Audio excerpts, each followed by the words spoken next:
do when you're approaching this stuff on the retail side, when you're at collision, if you make a mistake or if you slip up or something, it's not a big deal. In fact, you just go and tell them whatever. But on the retail side, we have to take some extra steps, and that's what I want you to do, okay? You do need a spray bottle. I don't see you don't have a spray bottle over here. It's over there. Makes a huge difference. But before we even get to that spot, take some pictures. Take your blue tape, and you're gonna mark. You're put tape all the way around this, okay? This way, when you get the glass pulled, you've already taped the line to where you know that molding covers, right? So if you have any scratches outside, you'll know.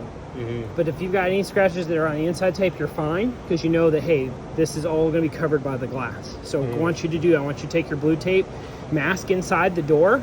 This way, if your blade slips coming out, you're more likely to just get the tape and not scratch it. Especially this out here, if you get and you accidentally whatever, and it's going to happen, it won't be as likely to scratch it. I mean, it does happen, but it's a good step. And on the retail side, it's an absolute, I'm wanting you to do it this way, okay? Put that tape, you're going to mask up. Now, not necessarily on this one. This is a Honda Pilot. I don't specifically think that you have to remove anything on the inside, but I'll give you a good example, okay?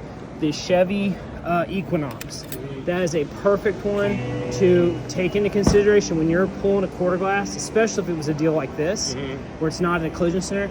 You want to pull the interior trim back. Because you want so it is so close to glass, you're going to cut into it, and we don't want to do that because they're here for a windshield replacement. They're here for the quarter, and they're getting the quarter replaced because of the dings in the chrome or whatever. So we don't want to damage anything. So the outside, you're going to tape that off. You're going to do all that. But on the inside, some of these quarter glasses, see this part in the plastic here, Austin? That cover comes off. Sometimes there's an antenna hook up there. I don't think there is on this one. But it's going to be a discretionary call. You may be able to do this just fine without pulling that trim back, but it may be once you start going, you might, if you catch anything at all, you want to stop and disconnect the seatbelt or whatever and pop it loose. Obviously, we're not going to remove it all the way. It's silly. But if you pop it loose, you're not going to worry about cutting it. And when you get your first cut going, use the shorter blade. So the shorter handle, this way you're not like having to worry about this end, because believe it or not, I've put a ding in or done something while I'm trying to focus over here. This end is up here knocking the panel or knocking the door frame.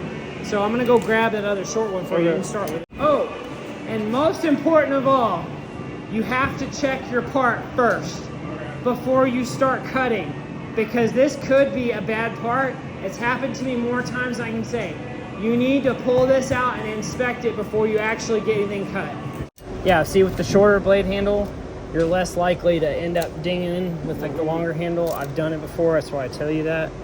But yeah, definitely do what you're doing. That's great. And then I'm gonna put this over here, and you're gonna be great. You're gonna be good. What do we got? I'll put it on the stand real quick. Does it look good? Look great? Hey, guess what? It's the wrong side. They've got the wrong side. This is why it's important to check your parts. That's the passenger side. You're working on the left side. So, you see what I mean? You could have had that cut out all the way and all that stuff. They got the wrong side.